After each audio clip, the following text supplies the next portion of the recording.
Greetings, Mavericks and new viewers.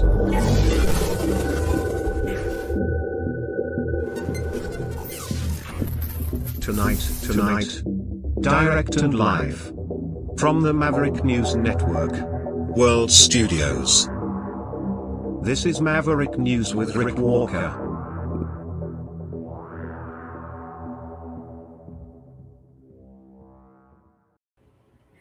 Welcome back, everyone, to the Maverick News channel.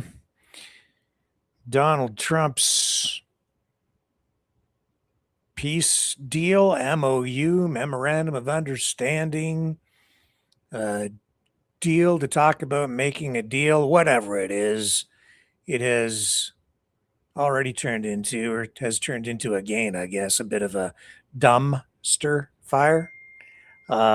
According to some, the play on words there, just hearkening back to President Trump's realization that the word dumb doesn't have a B in it. Yeah, it is a dumpster fire. Tonight, the Strait of Hormuz closed again. Didn't take long, did it? Also, the controversy over that reflecting pool takes on a whole new life tonight. We've seen algae form in the newly painted $14 million renovated reflecting pool. Painted blue, supposed to be crystal clear, full of algae now tonight. I don't know if this is to try to confirm or reinforce the conspiracy theories that the reflecting pool had been vandalized, but well, we'll tell you what Trump has just announced just moments ago. He came out with a new development that moves this story forward in an unexpected way. What else do we have going on? The situation in Ukraine continuing to escalate. So I'll bring you the latest on that as well. And then we have this story about the dancing man, the longboard skateboarder with who's out there, I guess, cheering people up, but also getting some people upset to the point where police have responded and have now laid charges. Some say for dancing, but police say his dancing on the street or dancing in the streets. It's not about that. So we'll explore that a little bit tonight as well. All that and maybe more as the Maverick News broadcast commences right after this.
Maverick News.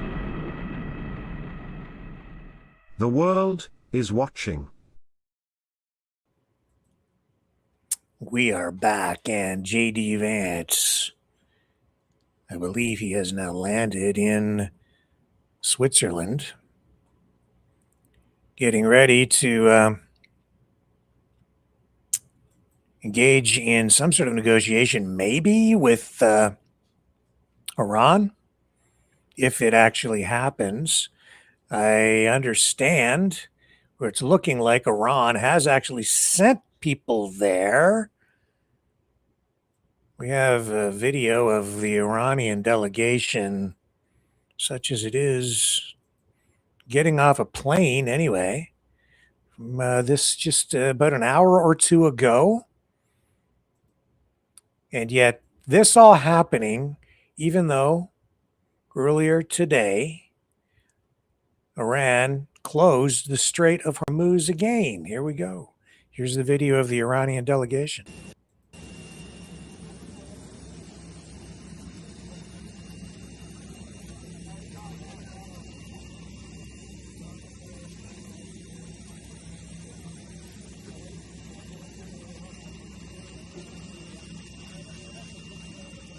So hard to get a real read on what this is all about.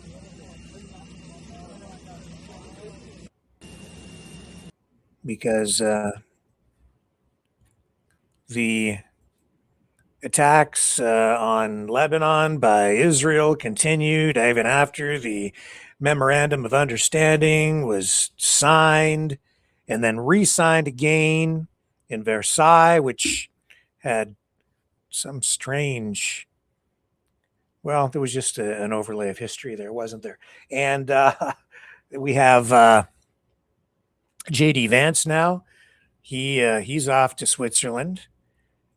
Mainstream media picking up on this, but I'll tell you, it's like there has been more chaos since the MOU has been signed in many respects than there was before the MOU was signed. Good day. I'm Corey Coffin in Los Angeles. We come on the air with an update in the war with Iran. Iran says it has closed the Strait of Hormuz over ceasefire violations, citing Israeli strikes on southern Lebanon. That's according to Iranian state media. The strait had reopened as part of the U.S.-Iran deal this week. In a statement on X that did not acknowledge the apparent closure, U.S. Central Command said 55 merchant ships transited the strait on Saturday, quote, moving large amounts of cargo and more than 17 million barrels of oil to global markets, end quote. Now, it goes on to say U.S. forces remain present and vigilant to ensure all aspects of the agreement with Iran are adhered to, obeyed, and in full force and effect. In an interview this morning, Vice President Vance confirmed that President Trump's special envoy, Steve Witkoff, and son-in-law Jared Kushner are in Switzerland for the next round of negotiations. The vice president said he expects to join them there. We'll continue to monitor the story and bring you the latest here and on NBCnews.com. And here on Maverick News as well. So we've heard that Vance is going to Switzerland. He's delayed his trip to Switzerland. I need to check to see what the status is right now. I'm going to get you the most up-to-the-minute deal on that. Because I can't believe anything I'm hearing, saying, whatever. It looks like this looks like authentic video. Multiple sources, though, saying the Iranian delegation is there, but is it true when they say Vance is there? Just checking. Can't believe anything anymore. Just checking. Checking. 1, 2, 3. Is J.D. Vance over in Switzerland? Nope. Not there. He has departed, though. So here's the latest information. He delayed the trip, canceled the trip, then it looks like he's on his way there now, and he's said that he's expressing hope for progress on Iran's nuclear program and a Lebanon ceasefire, which we had last night. It was announced, Israel announced they had a ceasefire deal with Hezbollah in Lebanon, but now I guess that's fallen apart, and we have ongoing hostilities there. As a result, now the Strait of Hormuz closed again, and it seems to change by the minute. On again, off again, on again, off again. Let's see what U.S. Central Command is reporting at this hour. We'll go to their X account. It is a mess. It's chaotic. It's a dumpster fire. No B in that, by the way. There's no B in dumpster. But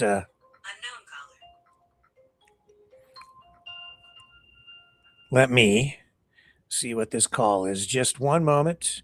Going to take a brief break. Be right back.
Maverick News. The world is watching. Okay, folks, so we're going to shift gears here just a little bit for a moment because I teed up that story about Caden Skelton, a longboarder and dancer out in Edmonton. I reached out to him earlier this morning, and he actually just phoned. He's live with us right now, and I teed this story up about him dancing and getting tickets from Edmonton police. So I asked him to call to kind of fill us in on what's going on out there, and he's live with us now. So Caden, is it Caden or Cadence? Caden. Caden, yes. Well, I Yes. appreciate you phoning us back and sharing your story with us. I think our viewers are not really familiar, maybe, with the story that has unfolded with you out in Edmonton. Can you explain what has happened with you? And I'm not sure where to begin, either with your brain injury awareness program first, or with the tickets. I'll let you start at any point that you think is an appropriate starting point.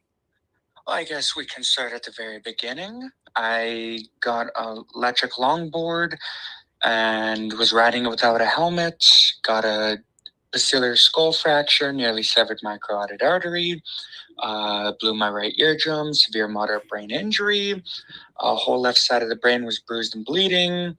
There was a minor speech impediment, still is, memory loss, some hearing damage, and less than a month after I got out of the hospital, I just hopped back on my boards and started riding, and I just started busting down a boogie on the board, and people were talking about it on Facebook, saying how they loved it. I helped their kid with something, and I was like, sure, I'll start sticking at corners. And 3 years later of singing and dancing, it's now come to a point where I'm no longer allowed to longboard, dance, or sing, even on my own property. What do you mean, even on your own property? You're not allowed to? So if I do it on the grass, on the lawn, or if I go into the backyard and I start busting down a boogie or singing some songs, even at 12 in the afternoon, noon, somebody calls about it and complains, I'm going to get a ticket or arrested. I see. So the noise complaints is what's fueling this, I guess.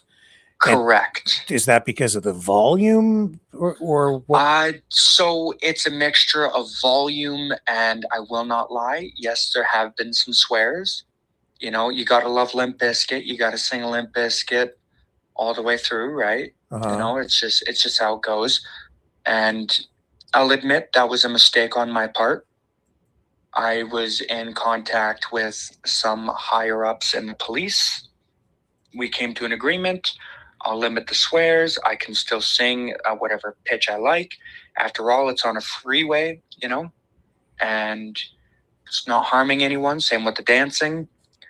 2 weeks later, I get a stunting ticket because I was singing, and they heard me singing from where my corner is all the way to an elementary that was about a kilometer away. So after your brain injury, to Yep. overcome your fear, I guess, you jumped back on this motorized. It's an electric motorized. Yes, electric longboard. So it's belt drive, 2 belt drives. Okay, and from Yep. the stories I was reading about this, when you first got it, you jumped on, and when you were learning Without to a ride helmet. it, you fell off without a helmet. Yep. And you sustained a brain injury, Mhm. and so you've been using your dancing, I guess, and wearing the helmet in public to try to raise awareness about brain injuries. Is that Brain injuries and helmet safety. okay? And then also through your dancing and singing in public, I guess you're just trying to raise spirits a little bit too. Exactly. Okay, and but where exactly have you been doing this? It looks like you're on like a major on the sidewalk on like a major roadway near a restaurant where I think they even hired you at one point to Both on a semi-major highway, as well as on a street corner as well, where 5 other companies, 2 farmers markets, and a hockey team have hired me to advertise for them on that corner. okay. So is that an ongoing thing that you're doing for them? Like sometimes Yep. working and okay, so Yep. you're kind of like one of these people that would hold a sign up to advertise a business on a street No, corner, no that sign. kind of thing. But No instead of sign. but instead of holding a sign, they just pay you to like Wear stand out clothing. there and dance. And I think they put I saw an image of you wearing like some sort of a I don't know what to call it, but it's got the name of the restaurant. Is it Sunny Yeah, it's a costume. Yeah, Costume? Yeah, yeah, Sunny Side Up, is it? correct. Yep. Okay, so it's a breakfast restaurant in Edmonton, a suburb. What's it called? Sherwood Park? Sherwood Park. Yep. Yeah. So how long had you been doing? Now I have to backtrack a little bit too, because at first police seemed to like what you were doing because they came and gave you an Edmonton Oilers jersey, right? Correct. Yep. And why did they do that? The officer, Constable Corey Konecki, awesome officer. Still have conversations with him. He stated to CTV News that the RCMP, they love what I do. I'm such a staple in Sherwood Park. I lift spirits, and it was playoffs. And he saw me out there, and he's like, "We got to get him an Oilers jersey. We got to Mhm. raise the Oilers spirits." And I was like, "You know what? Why not?" And a year later, it's Yeah. flipped. So things changed, Yeah. and so you've been out there for like a year doing this. Now suddenly a year later, they come along and they issued, I guess at first, some warnings to you to move, or what happened? No, so that's where they flipped the story, which angers me because I have there's some legal stuff happening behind the scenes that's getting done, but we have the body cam footage. They stated we're giving you a stunting ticket because people at a school could hear you a kilometer away when I was mumbling a song. And so they gave me a stunting ticket for singing, but they're claiming it's the dancing that the ticket is for. Yeah, I guess they're suggesting that you're a distraction and possibly a safety hazard being out there dancing on the sidewalk. Is that kind of where they're coming from? Correct, but that has never been an issue since I've been in conversation with some of the higher ups prior to this. Mhm. These things in most communities are really driven by complaints. I noticed in the coverage in local media out there, they're saying uh, police are not really commenting on the specifics of your case, Mhm. but would it be your, I guess, what do you think that it's because someone has maybe issued a complaint or lodged a complaint about you doing this? So Yes, people have been lodging complaints saying I've totaled their vehicle, I've destroyed public property, I am on drugs apparently, so on and so forth. I'm homeless. I'm bringing down property values, which I don't understand how that's an issue. That would actually be celebrated right now with our economy. But it's baseless rumors, accusations, and they don't like what I do because it annoys them. It's ruining the image of our city. Right.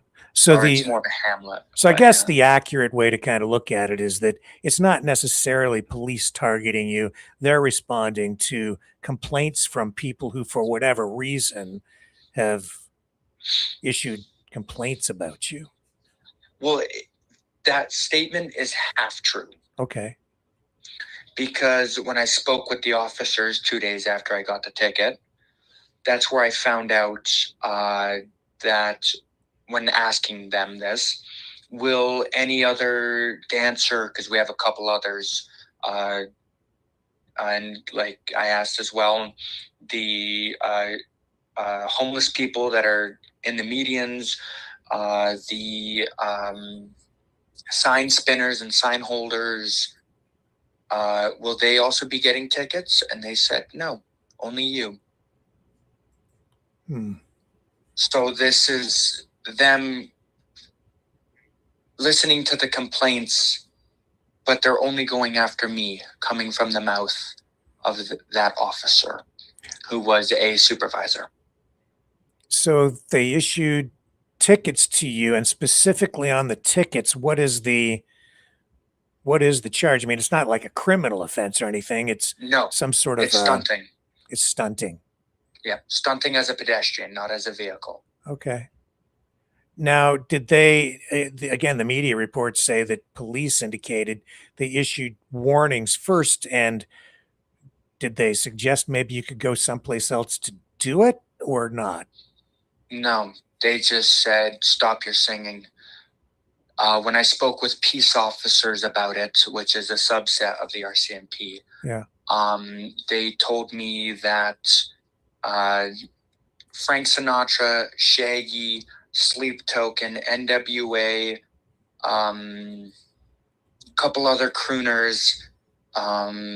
We have like the Bee Gees, even Marilyn Manson, Rammstein.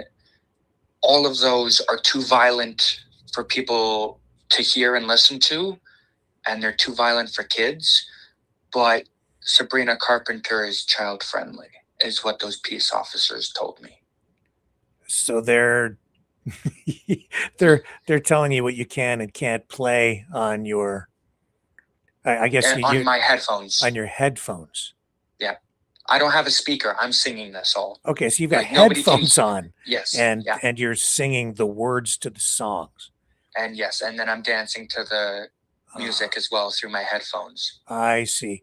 And some of the lyrics are too colorful for some people. Of them, yes. Yeah. For some people, and I'll admit that, Hot Dog by Limp Bizkit, that one, it's a give and take, right? But I have a feeling a lot of this anger towards me is due to the fact that I also have Killing in the Name by Rage Against the Machine. Because that does speak against anger about the cops. I sang that song twice. Oh, my. And yeah. You have the freedom to listen to your music so long as it's not heard by anyone else. Well, yeah. You know what? I'll get to what it kind of reminds me of in a minute. But you're doing this at home as well, and that's generating complaints from some of your neighbors? Yeah. And that's because they say you're singing too loudly. Oh no, I don't even sing at home. I'll just kind of be busting a boogie down while I'm fixing my longboards. Right? I'll be like just tapping my foot and doing some arm shakes, and then I might use my longboard as like a dance partner. right, while I'm doing it, because it's a great song. It's at a really nice part, and people have complained about that. But how would they even know you're there doing what you're doing unless you're singing and making sound? I don't know. It's police beyond me. Have police actually come to your home to issue a ticket? No, they've told me that if I do that again, I will. Okay, so you've had warnings about doing it at home, or I've been told if I sing or dance at home, if so long as it is heard or seen, yes, I'll be shut down. I see. I'll be ticketed or arrested. If someone calls with a noise complaint, like a neighbor, if they do that, then you'll come and do the same thing to you there. So in other words, if you just disturb the peace in any location, they're saying, right, okay. Now I'm understanding. But you haven't actually had complaints bring police to your home at this point.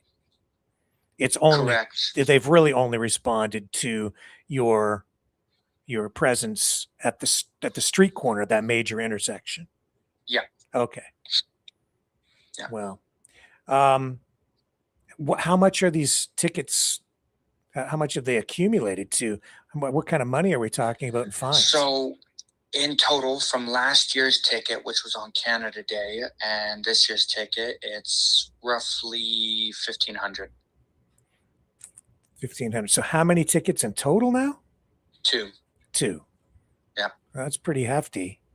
Yeah, and the first one was dropped to a warning the next day. They actually contacted me just as I woke up, and they came and spoke to me, said, yeah, we're dropping this.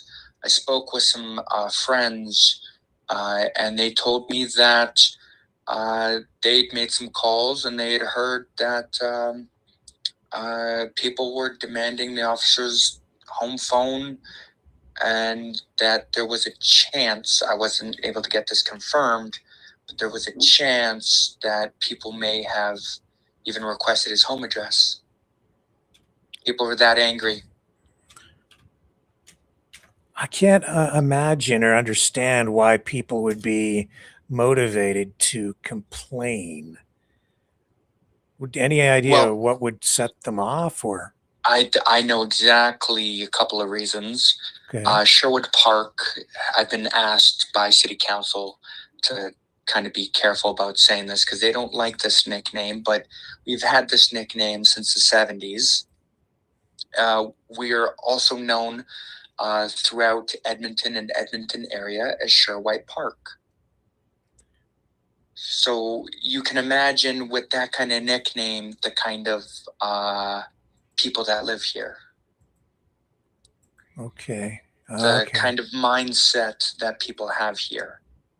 It's something that is out of the ordinary, that isn't normal, is seen as an affront. What I do is not normal. What I do is only for Edmonton, not Sherwood Park. Sherwood Park is rich, prim, and proper, is the mindset. I see. Yes. So some people call it Sure White Park. Correct. One thing, if you go into the high schools and you look at the graduating years back in the 80s, the 90s, and even the 2000s, even the 2010s, you're going to notice some things. Hence why the name. Mm-hmm. So all this because of, and so is there something else that you've done that would, even there, I don't understand the. I know. It's baseless. It's, people don't like that I'm singing metal. People don't like that I'm doing dancing because that's designed for Edmonton. People have claimed I'm mentally ill. I'm, again, a drug addict. I destroy public property. I'm a common thug because I wear skater jeans that are super baggy, and I'll have chains on my pants because, I like the style. I like the baggy clothes. I like the chains on the pants. It's fun. I get to express myself. but that's the look of a common thug. That's the look of a homeless drug addict, apparently. And so it's literally all baseless. There is no actual evidence of anything that they're claiming. But because many people have stated things, and because many people have said, "Oh, I concur, I saw that too," they're believing it. And they're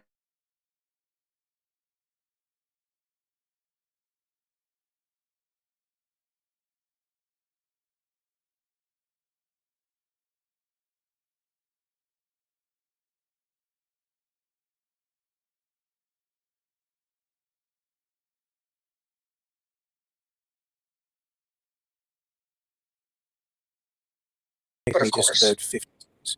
Okay, we're back.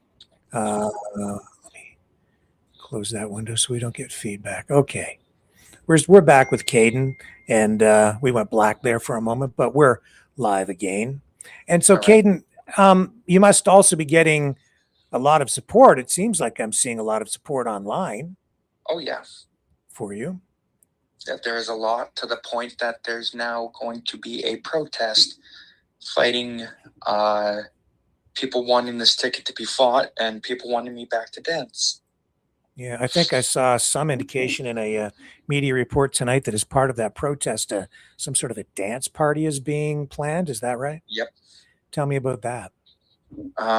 So some people were talking about it in the initial post that went up, that, they're not happy about this, and they decided, hey, let's get a dance protest. People were trying to figure out a time and day, and then one guy said, June 21st, 6 p.m., Second Cup parking lot. And I was like, oh, okay, sure, I guess. I went to go put it in my calendar, and it's on Father's Day, which was like, ooh. But people have decided that's the day, and it's going to be in the Sherwood Park Second Cup parking lot on Sherwood Drive and Baseline, beside the corner where I dance mainly. And I sadly cannot dance at it, but I'll be there in support of it. I will be there being able to answer questions, talk with people, thank people for their support. So I'm sorry. This is going to happen. This is going to happen at the intersection where you normally dance, right? Yes. Okay. So other people will be dancing at the intersection. Oh yeah. I've been told that it's an estimated number of about 200 to 400 people. Okay. That's the estimate that I was told on Wednesday. But since then, people have been building extra support about it. It's going all over the place. And so it's going to be a protest for me. And there's also going to be protesters protesting the protest. Okay. Yeah. So it's going to be a social media dance off. Pretty much at that point, yeah. And I'm just going to be sitting there watching it. Wow. Where can I find some video of you doing your thing? Yeah, of course. On Instagram, my account is x_bonesx. Okay, let me see if I can find something so I can show some people some of your moves here. All right, yeah. It's X. I'm not much of an Instagram user, so it'll take me a moment here to find you. Here we go. Of course. So it's X _bonesx. Okay. _ bones. Is the X? Oh, I found you. There you are. Okay. Let's get a look at some of your dance moves here. Does this affect the job that the jobs that you've been able to to land with these businesses? You're not allowed to Uh, dance there for them anymore? Yeah, it's pretty much has. They've told me it's okay. They're in support of me. They're gonna help back me. So I'm grateful for that. They're not happy about it, because they're losing one of their best advertisers, Yeah. and someone that helps them showcase what their business is about. And yeah. So this protest is supposed to happen tomorrow? Yep. All right. And so you'll be there, just not dancing. Correct. So if I dance, yeah. So what do you plan to do with the tickets? Will you be fighting them, going to court? You just going to pay them and move on? I'm going to fight them. Fight them. Yeah. So you're going to need a lawyer, I guess. Oh, I already have some people that have reached out to me, and I have one that I'm in talks with right now because he is beyond upset at this. This is stepping on my right to mobility, my freedom of expression, and my freedom of speech represented under the 2008 Human Rights Act. Yeah. Well, I mean, I'm looking at some of the comments here, and it says, it's always wonderful seeing him out there. This is somebody named It's Carrie, dancing and that uplifting, positive energy. My whole family enjoys seeing him out there, though we often wonder what music or song he is listening to at the time. Have a wonderful week and thank you, she says. And the Sunny Side Up restaurant's there. In fact, were they talking about you on Global News at one point? Yep. Yeah. Yeah. I've done 2 different interviews with Global News. I've done one with City News. That was today. I did one with Canadian Press today and yesterday. I have done one with I was going to do one with CBC, but they other stuff came up, but I don't know if it's going to be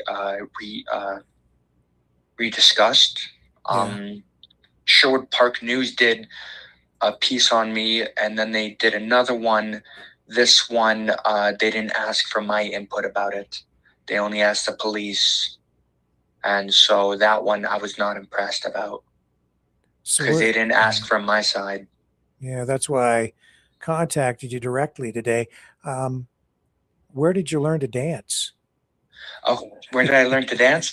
That's all self-taught. Every move I've done out there is all freestyle. And then when I freestyle it, if I like how it's kind of built, I make that song's choreographed session. I see. So with regard, this is Brain Injury Awareness Month, actually. Yep. So what is your message to people with regard to that? That's a very good question. Here's how I've stated it to other people that have brain injuries. Don't give up. If you're starting to feel a low, if your progress isn't proceeding any further, if things are not going the way they were back to normal, it's okay. Continue to do the workouts, continue to do the stretches, continue with the progress. The moment you give up, the moment you stop working towards it, is when it all collapses. Yeah. I scrolled through your Facebook there too.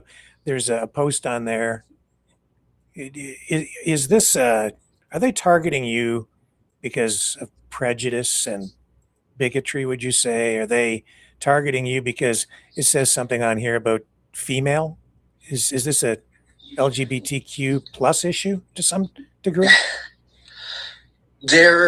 there are people that are claiming that I am an enemy of the trans community, the pride community. I was a part of GSA.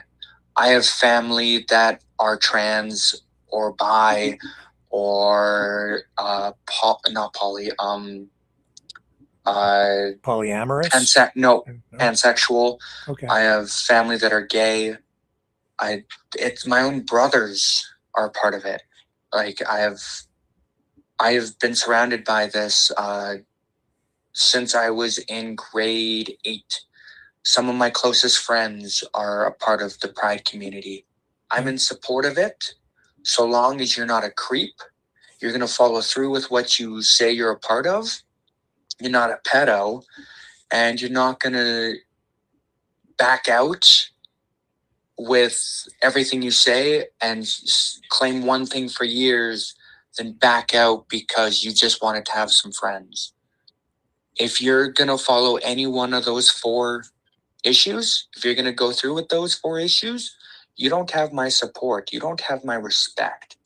If you're going to follow through with what you're saying you're doing, I support you. I say go for it. Be gay, be trans, be bi. If you want to, call yourself a telephone pole and stand out there all day acting like a telephone pole, go ahead, okay? Don't be a creep about it. Don't be a pedo. Follow through with it. And don't start backing out because you just wanted some friends. I support it so long as you follow those. And people are claiming otherwise. Because people don't know. People don't ask. So again, I'm just trying to make sense of why people would complain. Are the complaints, do you think, being driven because of some issue that people have with your stance on LGBTQS plus rights? There's a group of people that took my words and spun them around. What I told you, they said I am an enemy of all people in the pride community, because I said if you're going to follow these 4, any one of these 4 criteria, then I don't have support for you. They took the 4 criteria I had, removed it, and said I'm an enemy of everyone because I don't support. That's not true.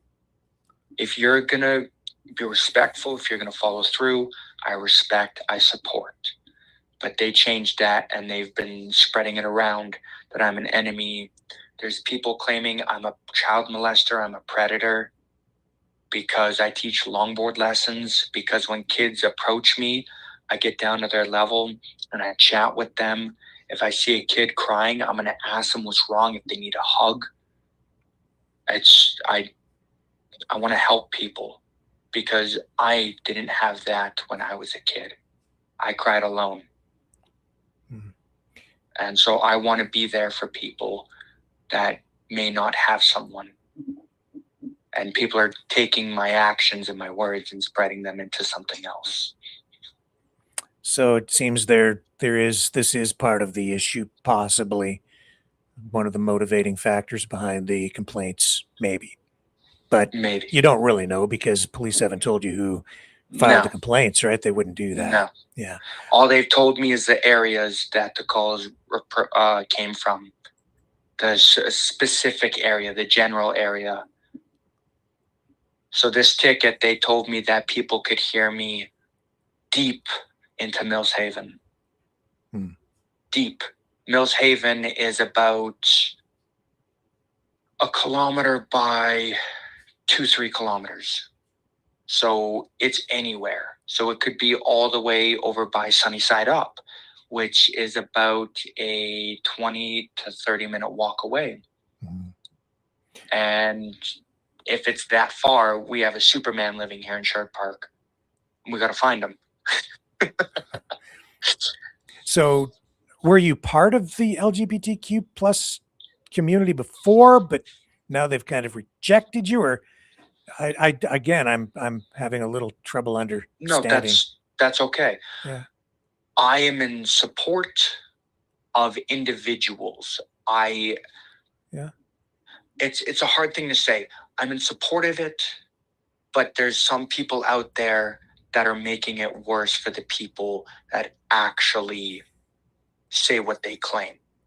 There are people that are making a bad name for the ones that are trans, are lesbian, are gay, they are queer, they're bi, right? Like, it's even the ones that are poly, right?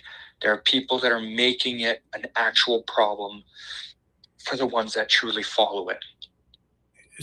Yeah. So if you say it's like the sure white community, so you're suggesting that some of the people there are maybe prejudiced, racist, bigoted, homophobic, and maybe that's one of the reasons they have been targeting you as well. And maybe you're just not squeaky clean enough or white bread enough for them. Well, what it is again, like those people that are saying I'm an enemy because they changed the story. They're telling this to other people of the pride community, and so they're spreading it around, and that's the issue there for the pride community. But then, like, I'm apparently somehow a child predator, child molester, because I teach longboard lessons, and I go talk to kids down at their level instead of standing over them like I'm a monster. You know, it's those people. You know, that's the moment you're friendly and talking with a child, and they're asking you questions. You know, that makes you something that they can talk shit about.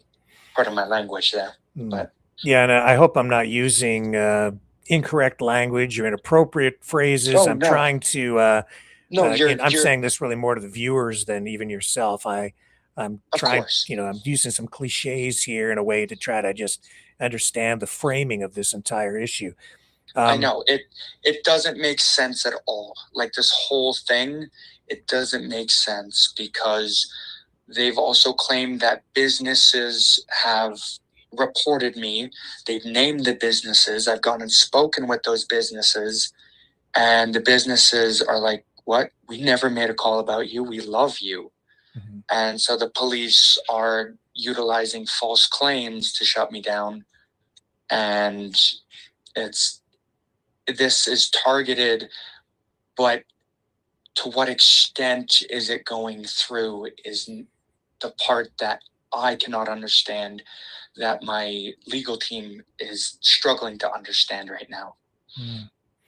I can understand some of these bylaws. Every city is a little bit different. I Yes. think what you're doing kind of falls or just gets into some gray areas on the law, because with regard to your longboard, like skateboarding is seen in most communities as a sort of an equivalent to being a pedestrian. But if you put an electric motor on it, it really doesn't, then it becomes a prohibited mode of transport on sidewalks, bike lanes. You can't really ride it on the street. That there's no real public place that is allowed. I think under Edmonton's bylaws where you could ride it, like technically legally, which might generate complaints. But even there, complaints are generally driven by complaints. Correct. Then and then even the what you're doing, the dancing, in a way that's like protected under freedom of expression. Right?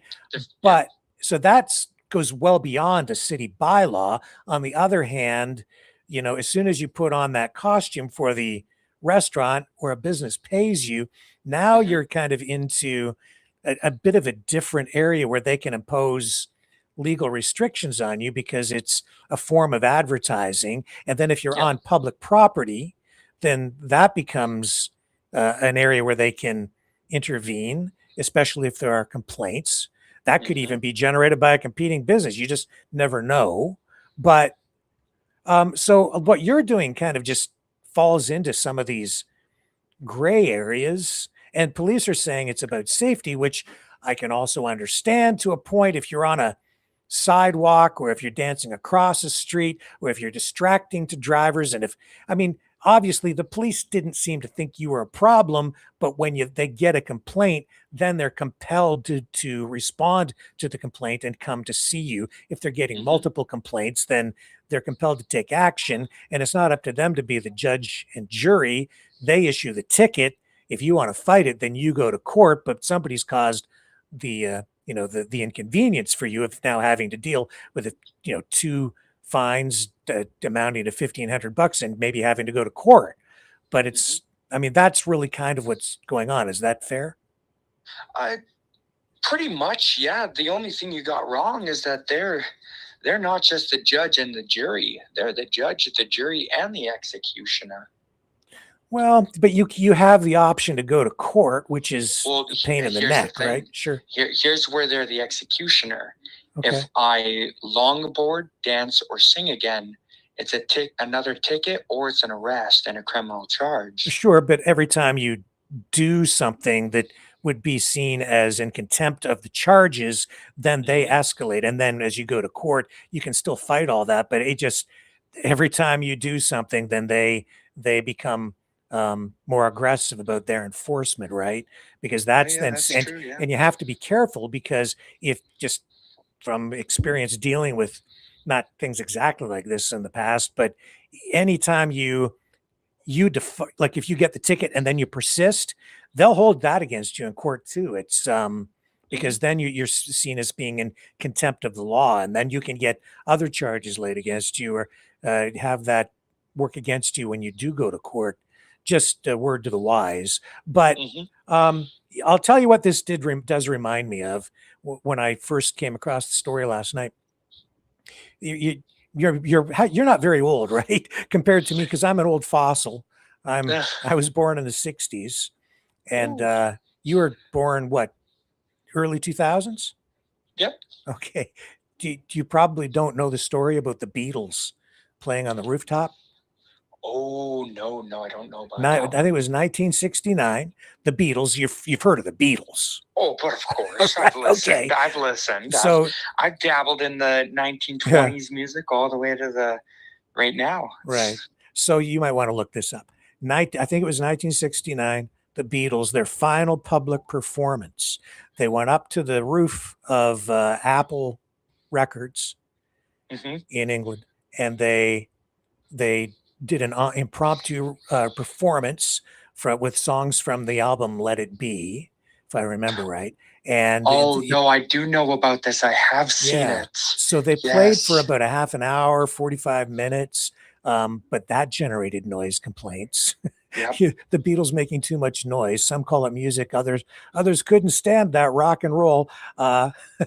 The old fossils of that day. And so that prompted police to show up. They issued warnings. They threatened to make arrests at the site, but eventually they unplugged the amplifiers and brought it to an end. And then of course the film of all of that, it's become iconic, and in a way that generated massive amounts of publicity for the album, for the Beatles. And it's a big part of pop culture history now.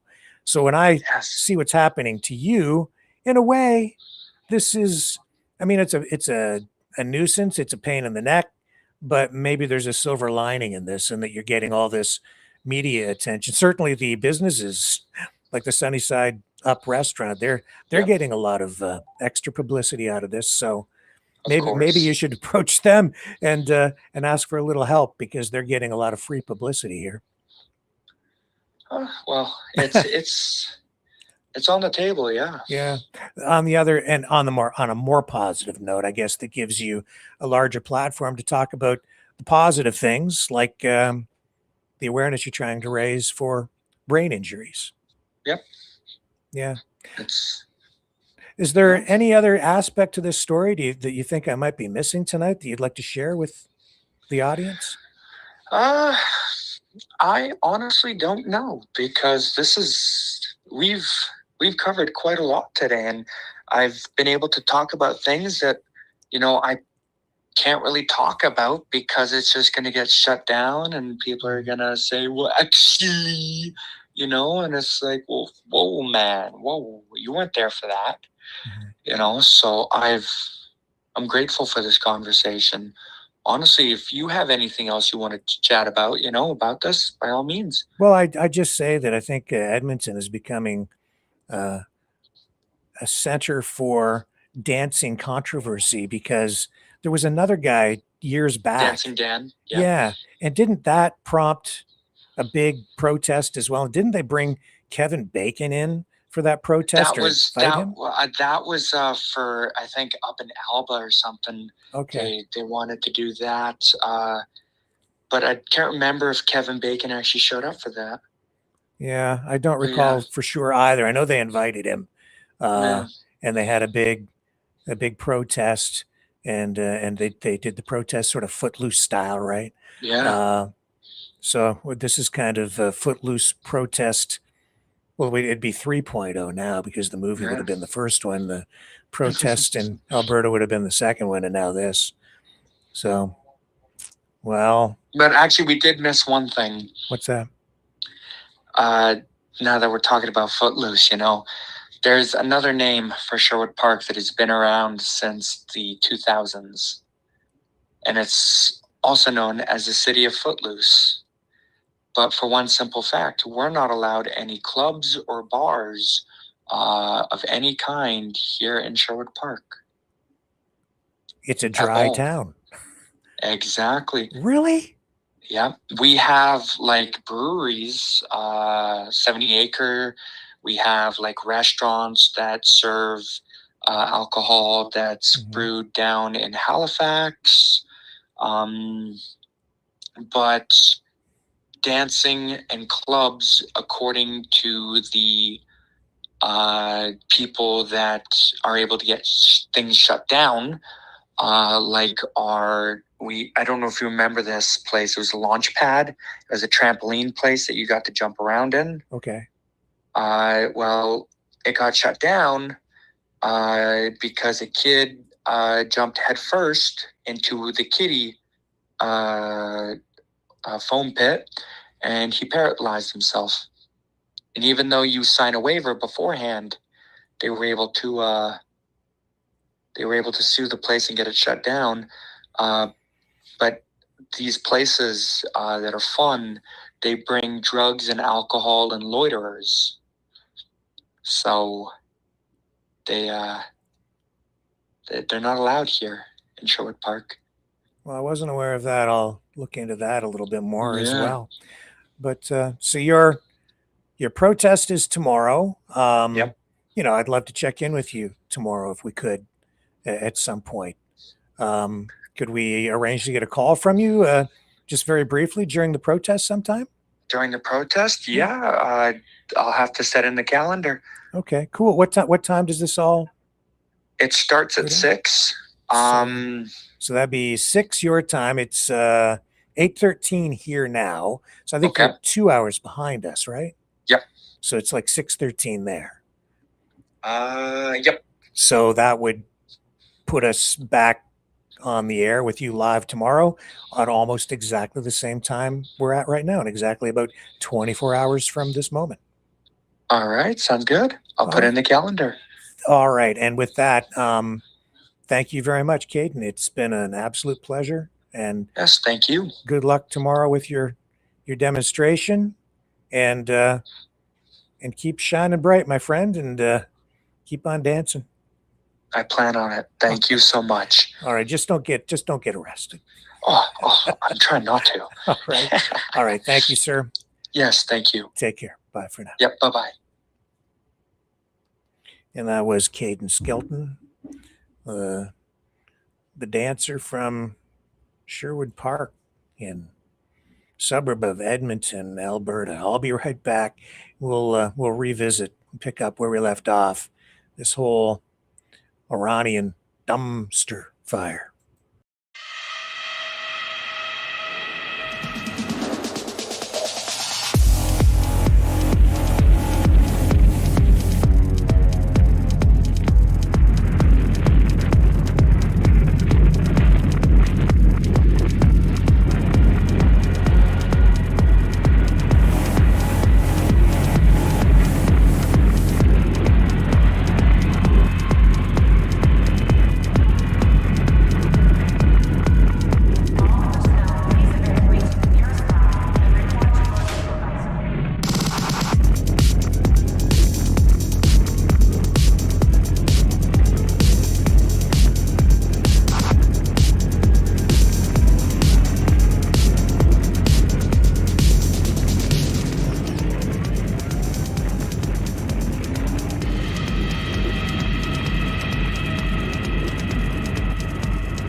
Maverick News.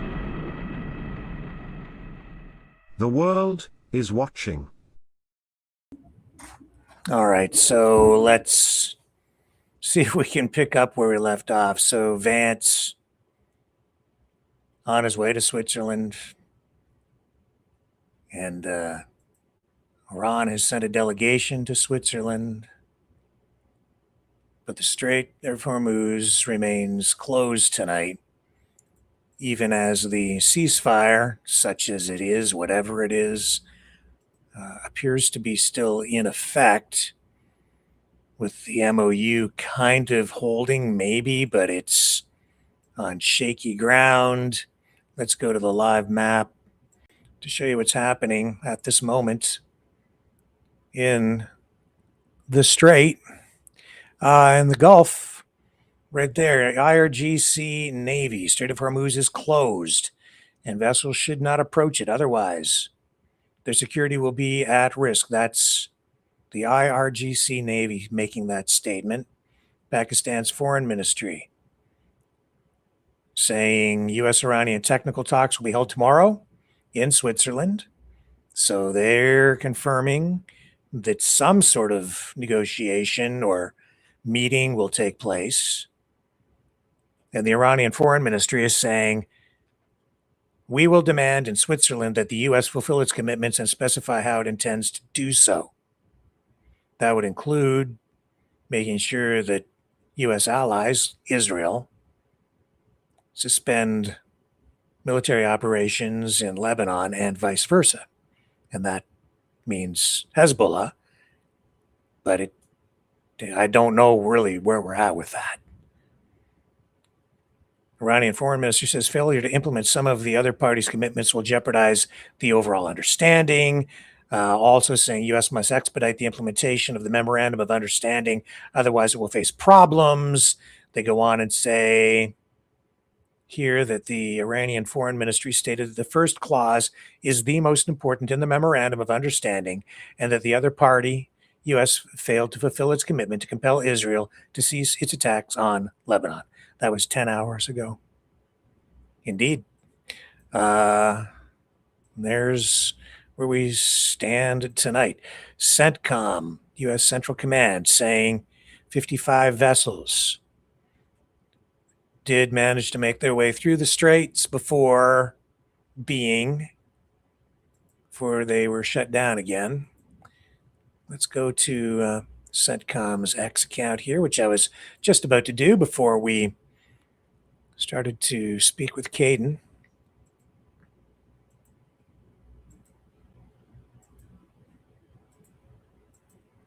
Here we go. Here's the CENTCOM feed.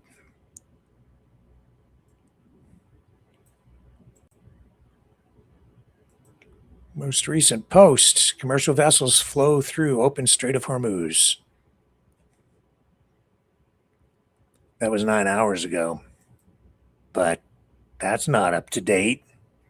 It says commercial ship traffic in the Strait of Hormuz increased June 20th as U.S. forces continued operating in the general area to support freedom of navigation. Safe passage through the international waterway remained intact today, as 55 merchant ships transited, moving large amounts of cargo and more than 17 million barrels of oil to global markets. What's true and what's fake? Or maybe just what's out of date. So we're waiting with bated breath to find out what the heck is going on in Lebanon and with Iran and the Strait and the U.S. and world oil prices, which tonight kind of holding where they were yesterday. Brent crude at $80.57 a barrel.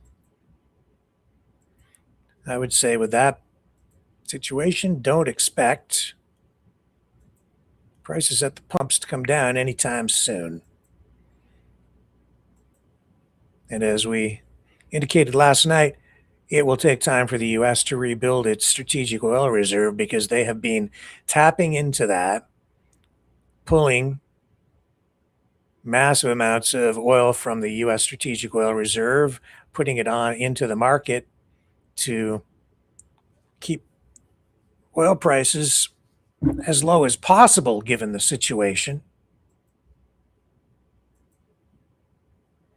Let me take a little break here. We're going to move on. We have other news to cover tonight as well, so stay with.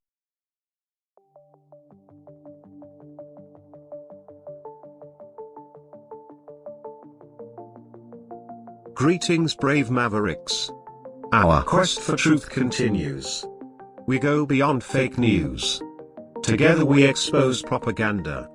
Together we pull others out of rabbit holes. We are maverick thinkers. We are all unique individuals, defenders of individual rights and freedoms, credible, trusted, grounded in reality. Maverick News, Maverick News. Defending free speech, free speech. Donate at freedomreporters.com. Do it now. Tomorrow may be too late. Maverick News. The world is watching.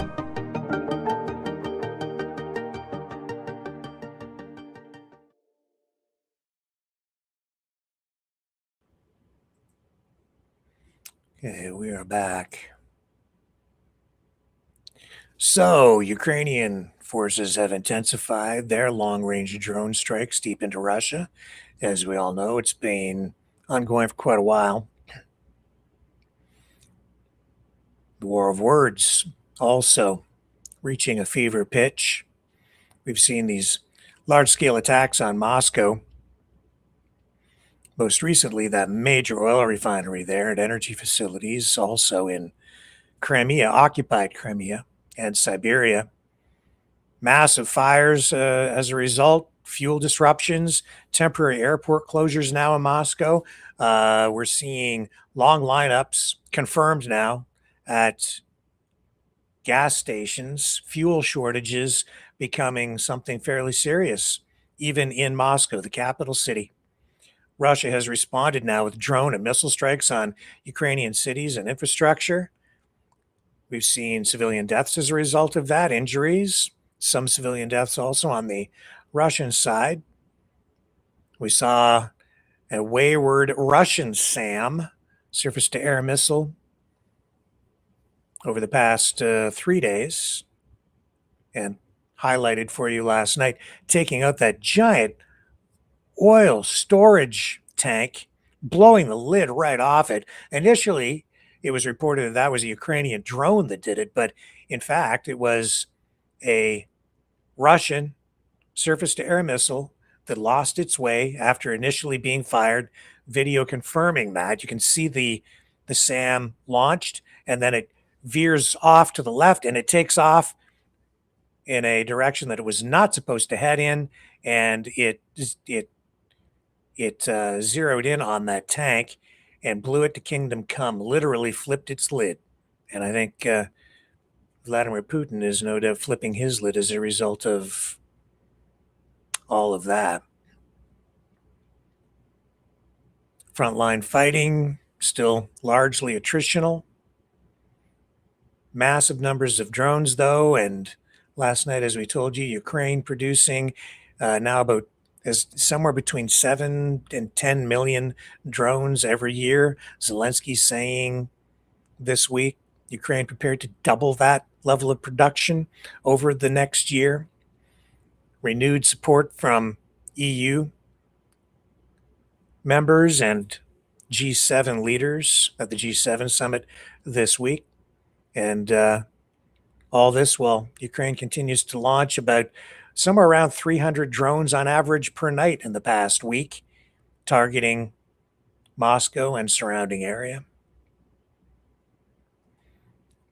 Heavy-duty words coming from Vladimir Putin, Lavrov, directed at Ukraine. Tonight, Zelensky warning everyone, the world, and his own people, of they expect an imminent Russian drone and missile attack. Let's see if we can find his account, see what he's saying about it.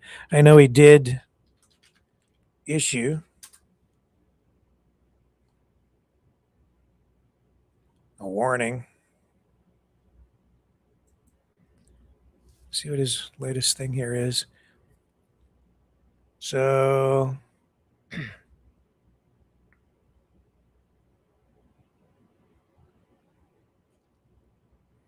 here's his most recent post. I know he did issue some sort of a warning just hours ago saying that a Russian attack is imminent. And here he is on his X post saying, our long-range sanctions, he says, have reached Russia's Tyumen region, another oil processing facility over 2,000 kilometers from our state border. An effective strike job was carried out by new upgraded FP drones. They can now reach targets at distances of 3,000 kilometers. He says, I am grateful to the Firepoint engineers. Our mid-range strikes against military targets in the temporarily occupied territory of Ukraine are also ongoing and have a real impact on Russian military logistics. And as a result, I think you're seeing that, Russia's becoming increasingly frustrated. Here, I'll read the text this is the captions. Dear Ukrainians, today, even during the day, Russia launched new Shahid attacks against Ukraine. From morning through the day, there were more than 200 drones, and although a significant number of those Shaheeds were shot down, unfortunately, some still hit their targets. There were also strikes in Zaporizhzhia, sadly.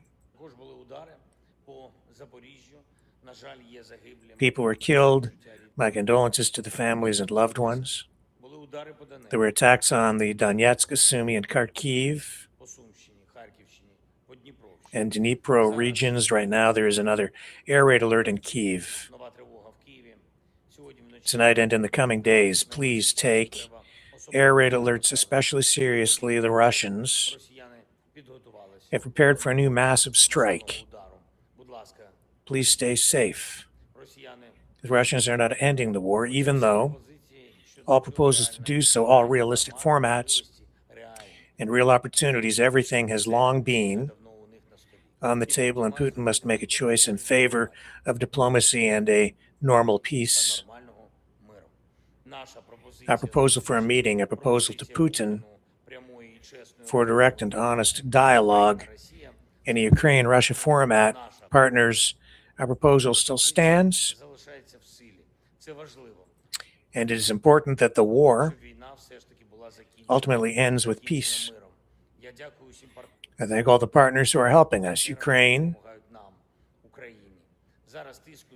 right now, the pressure is still not enough, and over this week, we've reached new agreements with our partners, including the United States, to make sure that pressure is applied and that it's strong enough.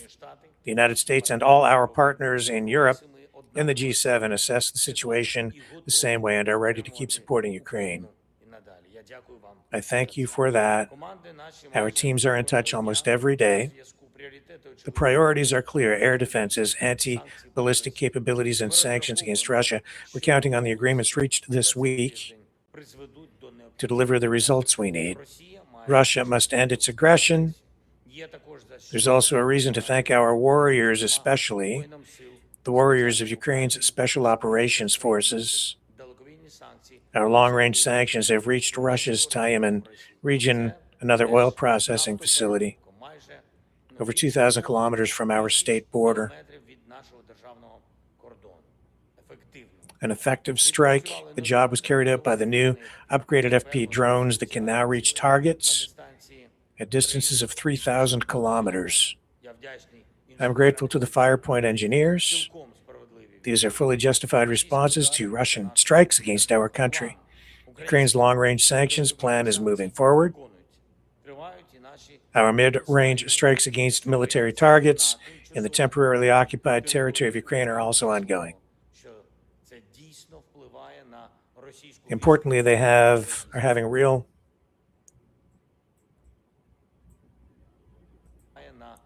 impact on Russian military logistics. And one more thing, Belarus.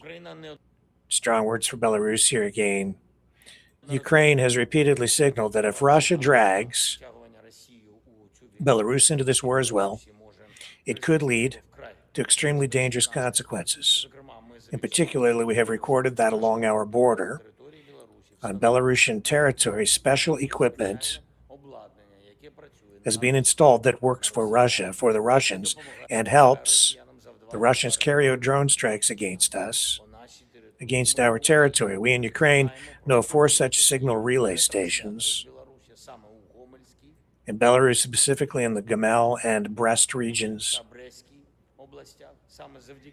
It is precisely this kind of equipment that made possible the strikes on Zhytomyr, Rivne, and Volyn regions,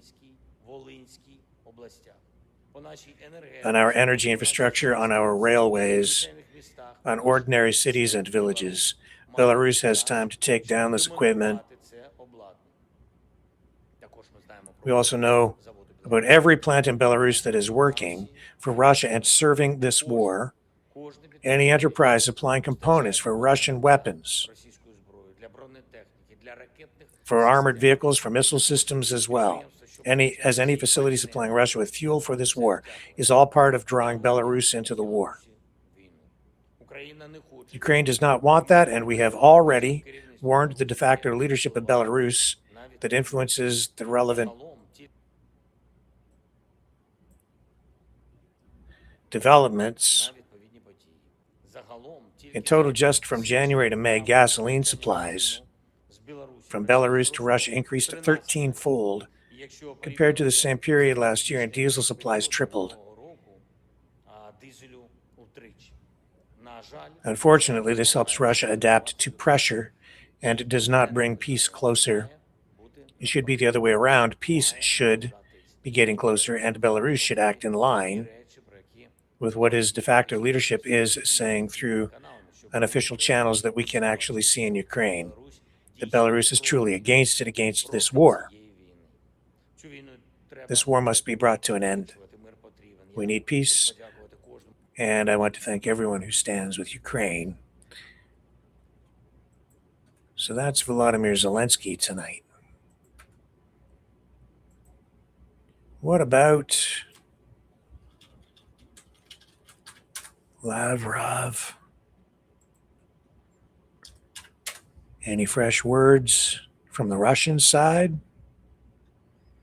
No, still just what was said yesterday.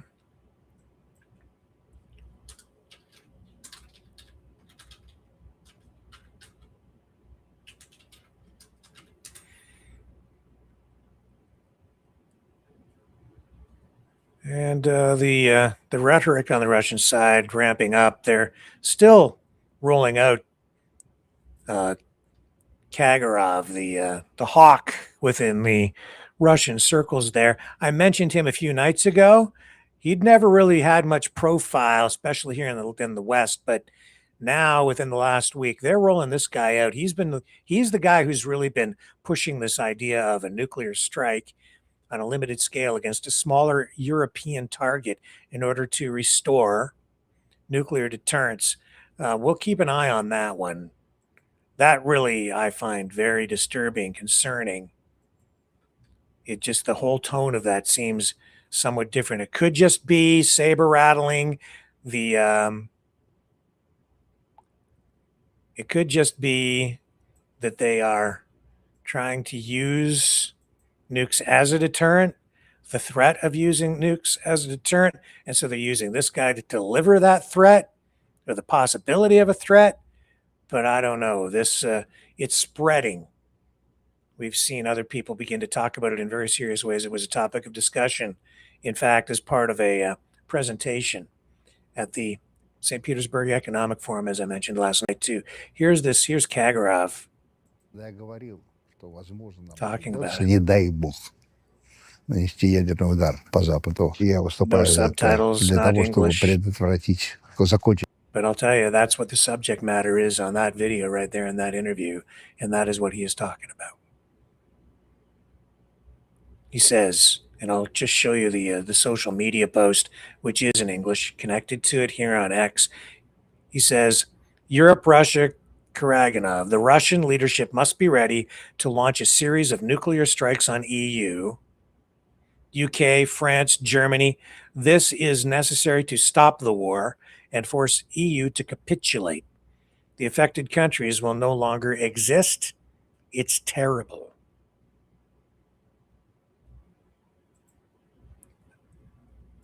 Are you hearing what I'm bringing to you? He's literally talking about nuking European cities in order to bring the war to an end. Why would you do that? Countries that, if you're winning a war, you don't threaten to use nukes. If you're losing, then you start to talk about maybe using nukes because you're running out of options. And if they're seriously looking at that as a serious option, then we might have a serious problem. But this guy says that they think they can win a nuclear war. That's insane. Nobody's going to win a nuclear war. And that makes me tonight, well, I'll come back to it at the end of the broadcast. It makes me think of something. Makes me think of something that I'll share with you upon completion of the broadcast. Let's take a brief break. We'll come back. I have more right after this.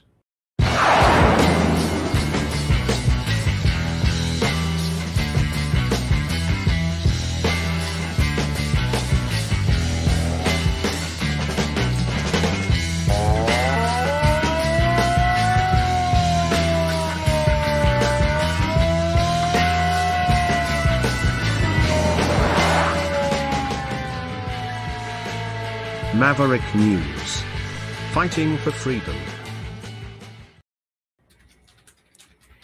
So,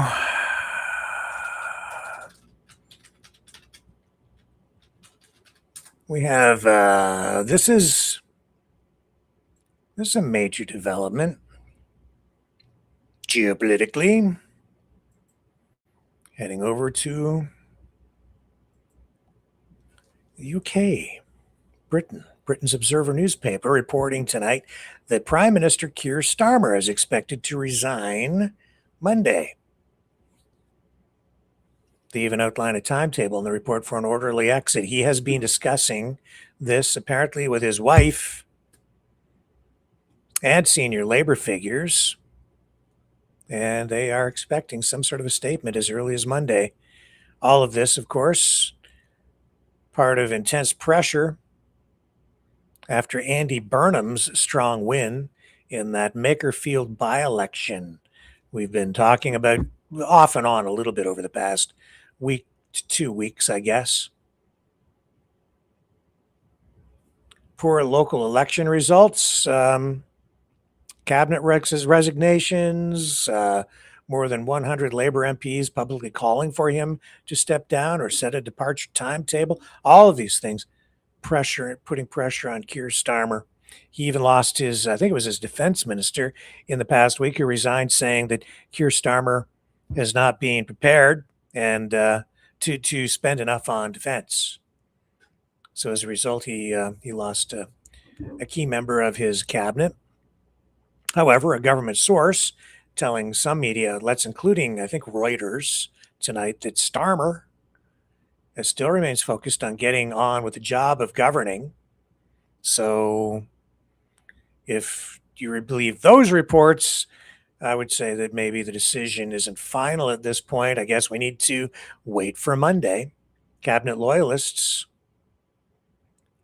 have reportedly given him the weekend to take action on this issue, with potential further interventions at Tuesday's cabinet meeting.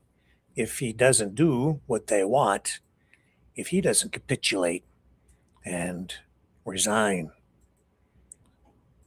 Big time pressure on Keir Starmer.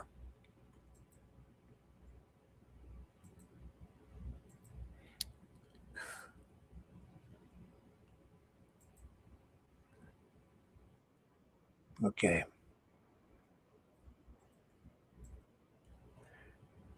Let's just check in here. I want to see what ABC is saying about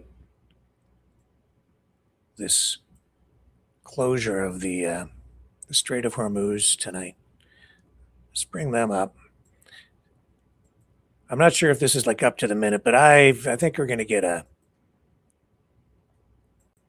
maybe a slightly different perspective from their guest. Bring in Executive Vice President at the Quincy Institute, Trita Parsi, for more. Trita, how big of a threat are Israel's Lebanon operations to the deal between the U.S. and Iran? It is essentially an existential threat to this deal being able to go forward. I think both sides, both the Iranians and the U.S. side, want this to happen. They want to make sure that this deal is successful, that it's not just a memorandum, but that it translates into a final agreement between the two countries that ends their war, potentially transforms the relationship. And the Israelis under Netanyahu are dead set to sabotage it, and they have a very fast track towards being able to sabotage this by continuing their invasion and bombardment of southern Lebanon. I don't know if the Iranians are going to actualize their threat of closing the strait, but I think this is a message that they issued right before this meeting in Geneva to be part of the background of how serious they are at the end of the day of making sure that no violation of the memorandum's terms, which include, of course, that the Israelis need to stop their bombardment and get out of Lebanon, that all of that is fully implemented in order for any of the other elements of the MOU is implemented. Trita, what does Israel stand to gain by continuing to advance into Lebanon despite agreeing to a ceasefire with Hezbollah? Well, from the Israeli standpoint, if there is a deal between the United States and Iran, and if the sanctions are lifted, from their standpoint, this will be a huge strategic defeat for Israel. Israel would prefer for this war to continue until you have a complete defeat of the Iranians, which of course is not in the cards because we have seen that after weeks of war, the balance of power between the two sides was dramatically different from what Trump thought and what the Israelis had told Trump that it would be. The Israelis sold this war to Trump as being a quick, easy fix to the region's problem, would take no more than 4 days, and they were dead wrong. And now Trump is recognizing that U.S. interests necessitates that he pulls out of this war and strikes this deal, but the Israelis are trying to sabotage it because they're afraid that they're going to be left out, that the balance in the region is going to shift against their interests, but they're willing to essentially jeopardize their relationship with the United States over this. And you know, the U.S. and Israel have one of the strongest alliances in the world. Do you think that this situation could change or even undermine that sort of relationship? I think the very underpinnings of that relationship is starting to weaken because the American populace have by and large turned against Israeli policies. And they're particularly upset on the right in the America First base to see that the Israelis have, in their view, hijacked the presidency by pushing him to go into these wars instead of focusing on the domestic issues that they believe are much more of a priority. I think also the comments by J.D. Vance about Israel, saying that they are an ally, a partner similar to that of France and the UK, is a way of despecializing that relationship and putting it more in a normal category rather than in this exceptional category. And I think that is a direct pressure that they are putting on the Israelis in order to make sure that they back off and stop undermining U.S. interest. Yeah, that seems to be the fly in the ointment, doesn't it? All kinds of reports coming out of Lebanon tonight too, many of them conflicting. Fog of war for sure right there, because even as I sit here, I can't determine what's true with claims of Israel capturing underground command centers inside Lebanon of Hezbollah, but I don't think that's entirely true. People making statements, claims of the number of bombs dropped on Lebanon. I'm not sure that's entirely true. I can only tell you that at this point, I can't confirm if any of this stuff is accurate. Tonight, you combine the lies with the lies, the propaganda with the propaganda, and you just don't know. This appears to be true, though. Ukrainian long-range drones just within the last couple of hours, it appears, have just hit another large fuel depot in Kerch inside Russia-occupied Crimea. Here's the video. They're hammering Crimea hard, and it looks like Ukraine has its sights set on maybe even taking Crimea back. But it's volatile. Things could change quickly. Russia clearly on the back foot right now. I don't think there's any denying that.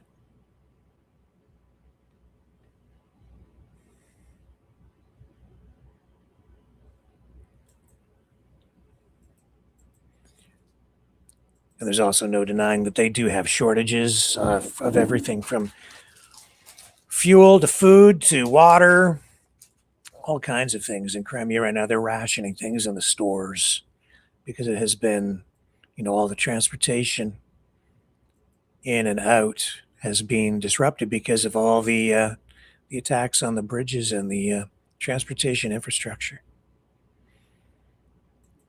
Now, back to the United States, where tonight President Trump is posting about the reflecting pool. We'll have all that for you when we come back on the other side of this.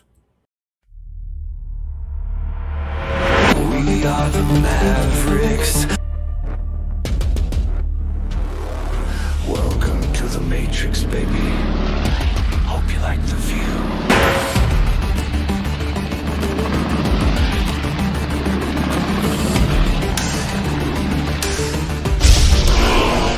We are the Mavericks.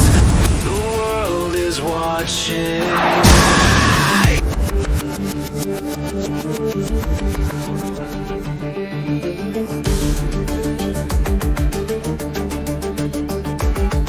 We are the Mavericks.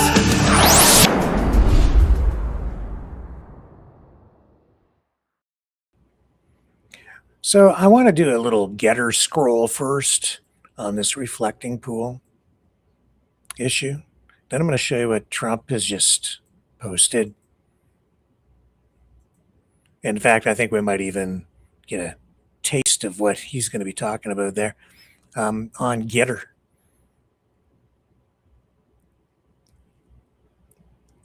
So this is a conservative platform, obviously, pro-MAGA. Victor reacts, what about a reflecting pool makes liberals this mad? It says, Victor reacts, what about a reflecting pool makes liberals this mad? Here's what Trump's posting about former Olympian David Hearn, arrested for destruction of government property for vandalizing reflecting pool.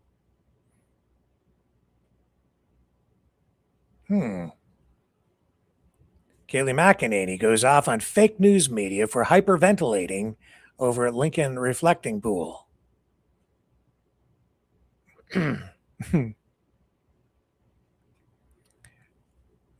Trump comments on vandalism of reflecting pool, nukes lightweight Jonathan Karl for trying to rip the rubber off of the surface.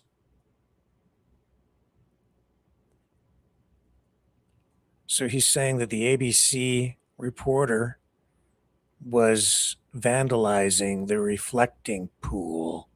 Says that he ripped the rubber surfacing off the reflecting pool.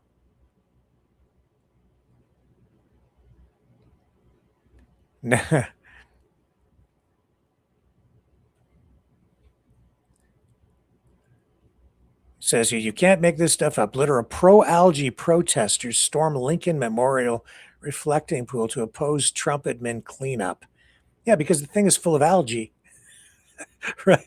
This whole pool thing has become a political lightning rod. We're immersed in it. We're drowning in reflecting pool debate. Leftists vandalized Trump's new renovated reflecting pool by cutting blue sealant out and writing 8647 message. Man arrested. That was yesterday. Sabotaging, this is Nick Sorter, sabotaging the reflecting pool. Just try and hurt or embarrass President Trump. They're saying that the pool is being vandalized, that it's a conspiracy to to get algae to grow in it.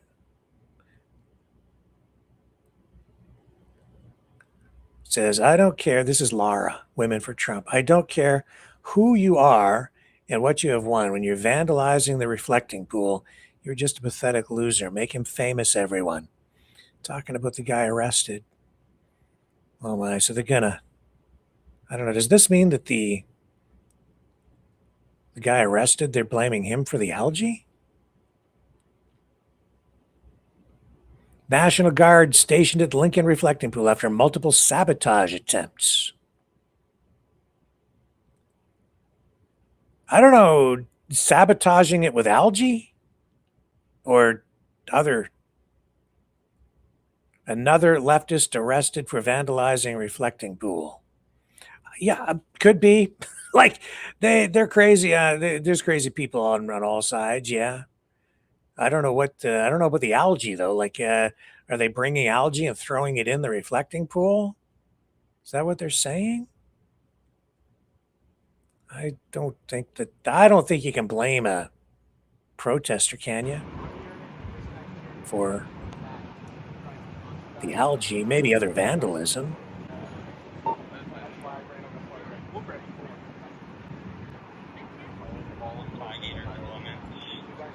So this young man is getting the pat down.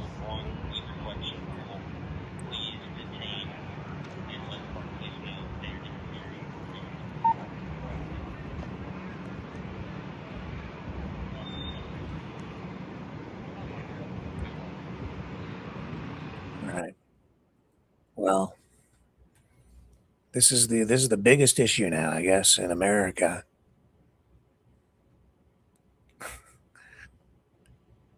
He was going to be so proud of that thing, and now it's green, green, green. And it turned green, like, right away. A pro-algae protest at the reflecting pool. This is being posted tonight by Teach, or whatever. It's pretty freaking green.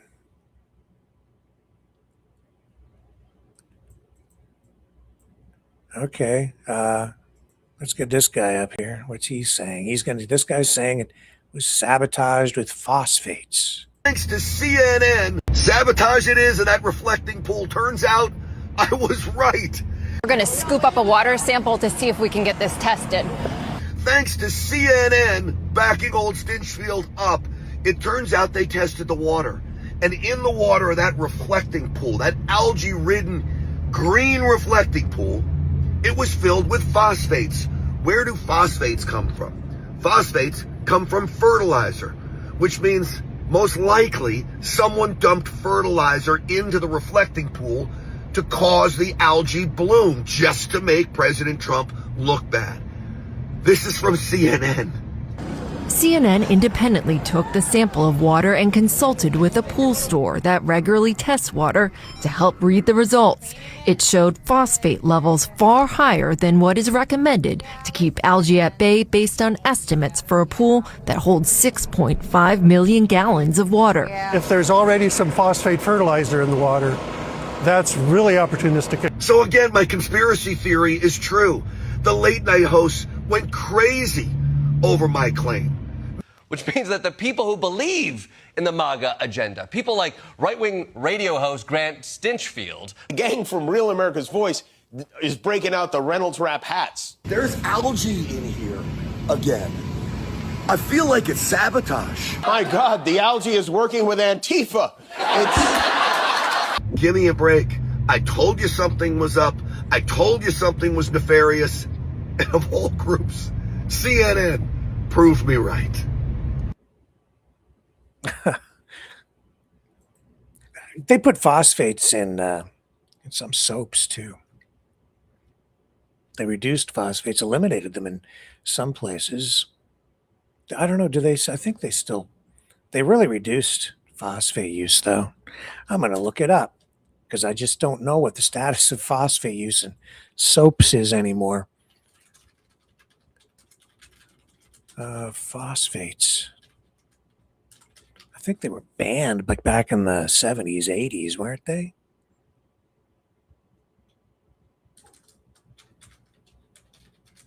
Especially laundry detergents. That was a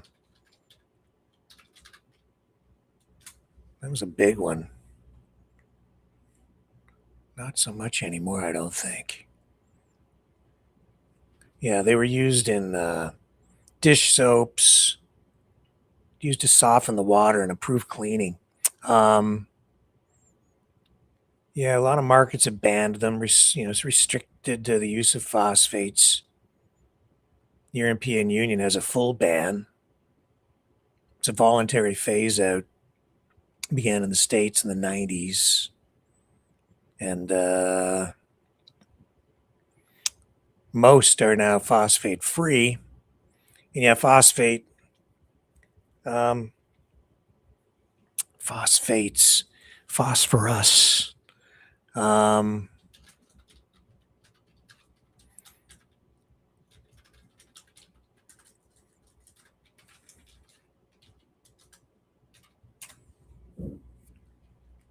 Yeah, they do contribute to the growth of plants, and that's why if you have a high phosphorus level or phosphate level in the water, it'll feed the algae, right? But I don't know, man. Like to make a claim like that, that's a lot of water too. So you'd have to dump a lot of phosphates in the water to get that outcome. It's not that difficult. If you've ever had an aquarium, it isn't that difficult to create an environment for the growth of algae in a large container of water, like even a swimming pool. Even when I was a kid, we had when I was a kid, we just had like a small kiddie pool in the back, not a little wee one, but a larger one for a little while. But my dad never, oh, sorry, Dad, but he never took proper care of the water, and it didn't take long; it turned green. So if you're not maintaining the water with chlorine and proper filtration, it'll turn green. You'll get algae in it. You don't need to sabotage it. But what's the truth? I don't know. Again, I think they're trying to, if you will, muddy the waters here a little bit because it is a huge embarrassment for Trump. So he's on the sabotage bandwagon now. But is it true or is it a conspiracy? And is the conspiracy true or is he just trying to save his public butt? Here it is here, the United States Park. Police have arrested, he says, multiple individuals for vandalizing our nation's magnificent reflecting pool. Who would do such a thing? These are very serious crimes having to do with the destruction of national monuments. Years in jail. Work will begin immediately on its repair. Huh. I don't know if I trust him. No, I don't trust him. I don't trust him. I wouldn't be surprised if there's vandalism, but is that entire? I don't know. Believe what you will, I guess. I choose myself here tonight to not believe any of this. I want real evidence, real proof to guide me as I try to determine what is it that turned President Trump's blue reflecting pool green. It is entertaining, though, isn't it? It's kind of like a movie, kind of like, I don't know, living a lie. Which brings me to my final comment tonight. With regard to all this saber rattling and the escalation that we're seeing in these wars, maybe a peace deal that I hope comes to fruition with Iran. I have to tell you, I am worried about the nuclear threats coming from Russia. Both sides playing a game of chicken.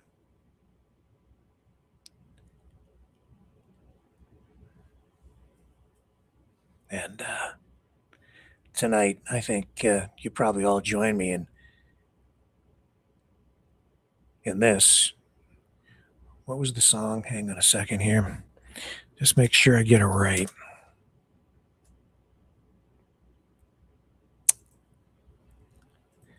I think it's partly bluff, but I think that it's really something they are keeping in their back pocket.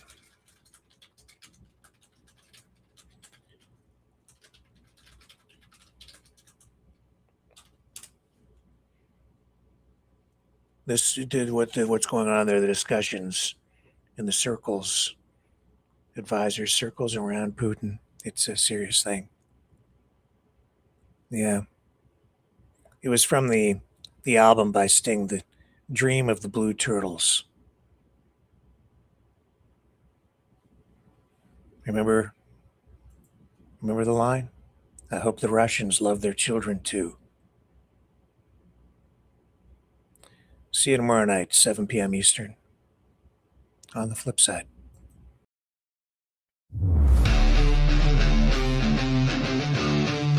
Welcome to the Matrix.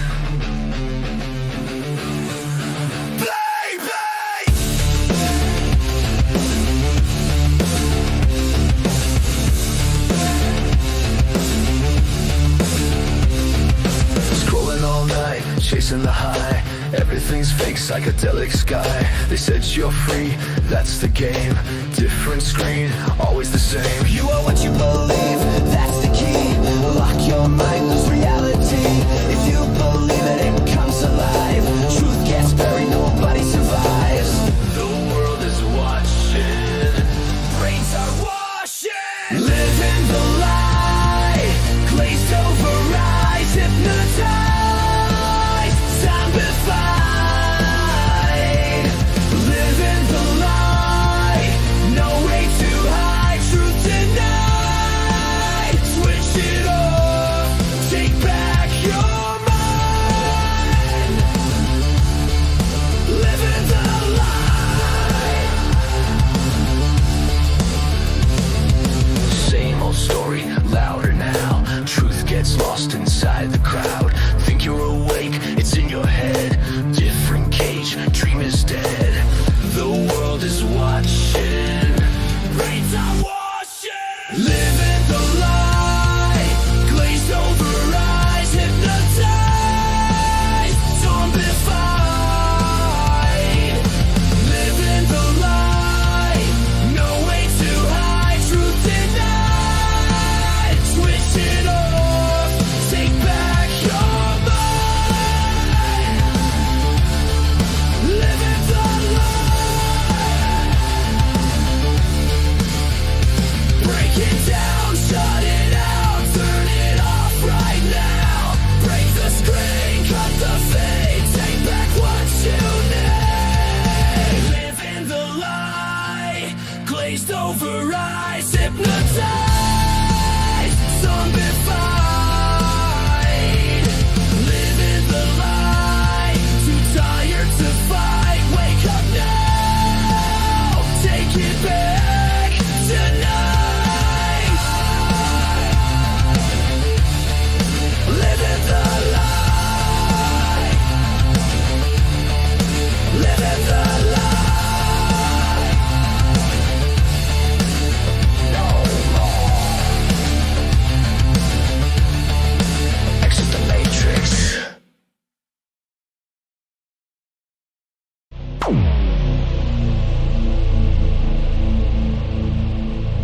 This has been a Maverick Multimedia production.